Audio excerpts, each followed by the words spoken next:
Webster's dictionary defines a friend as a person who you like and enjoy being with, or a person who helps and supports someone or something. I feel the definition doesn't do the term justice in a multitude of ways. A friend to me is someone who I love and trust upon with anything and everything. A friend is someone I devote my life to. You can't pick your family, but you can pick your friends. And I think that's important to note, because if you have the option to pick from over 7 billion people in the world, why choose a person who obviously doesn't care about you? People. Person. That's my biggest problem with the definition of friend. A friend to me is not defined as being a person. A friend to me is a Shih Tzu named Mya. Mya. She was black and white with a heart of gold. Black and white. Yin and yang. Yin and yang is defined as two halves that together complete wholeness. Perfect definition. Two individuals love each other very much. They decide to get married. As one is his or her own person, the other is the same. However, in matrimony, the two become one with each other. They share their lives with each other. They become whole with each other. Of course, this doesn't just stay in the marriage department. Eggs and bacon combine to form the perfect breakfast. Knowledge and confidence combine to form the perfect student. Love and trust combine to form the perfect friend. The perfect companion. Mya, my second half to the whole. I'll never forget the unmistakable jingle of her collar every single time I would walk into the house. It could have been the absolute worst day ever, and somehow, hearing that jingle made everything 100 times better. It was one of those specific sounds that get embedded in your head forever after hearing it for just the first time. Like the first time you hear the ice cream truck. And like an ice cream truck, the jingle of her collar could bring a smile to any child's face.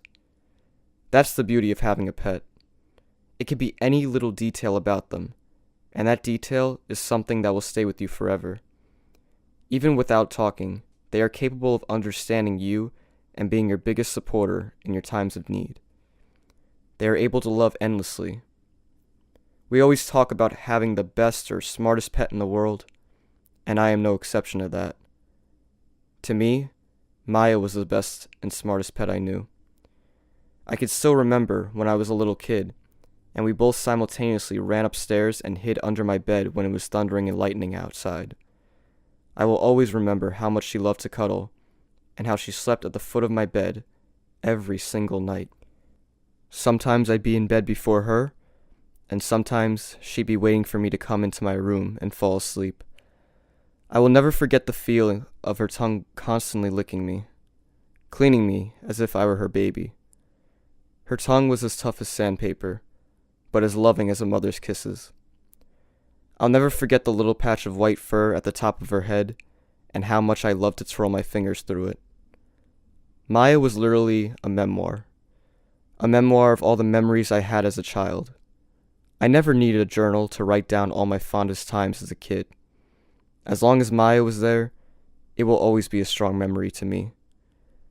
And it's crazy that I look back and see just how much Mya got to see in her time of being alive. She was only 11 months old when 9/11 happened, 4 years old when Hurricane Katrina happened, and 13 years old at the time of the Malaysia Airlines Flight 370's disappearance.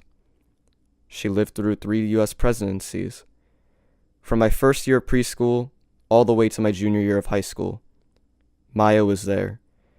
From learning how to tie my shoes to getting my permit, Mya was there. As far back as I could possibly remember, Mya was there. Love is a chemical reaction. All these crazy substances form to create something powerful. Friendship, generosity, trust, the ability to never give up on someone and to only push them forward with you. Put these all together, you get the most beautiful reaction possibly imagined. In this day and age, it's hard to truly love anymore. Everyone is so caught up in technology and focusing on what they have to do in order to be a success that they forget to look around and see the people who got them where they are in the first place. There it goes again. People. In the end, you're always going to have people in your life that want to make a difference and an impact on you. Your parents, friends, spouse.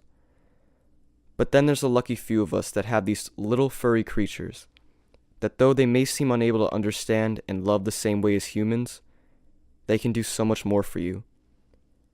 A dog knows. To quote Underdog, there are no bad dogs, only bad owners.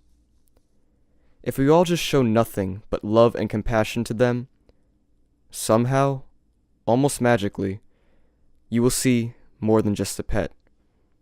You will see a friend, a family member, someone who will be your biggest supporter and who will love you unconditionally. The fact that before Maya passed away, my best friends came to visit her and take pictures with her. The fact that my whole household was shattered at the news of her being diagnosed with lung cancer. The fact that my other Shih Tzu, Layla, who is well known for being a little diva, understood what was going on and was extremely affected by her big sister's illness.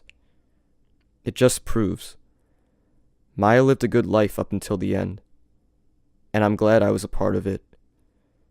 At the end of it, all the support and love showed. You always wish you could do more for someone when you know they're leaving you.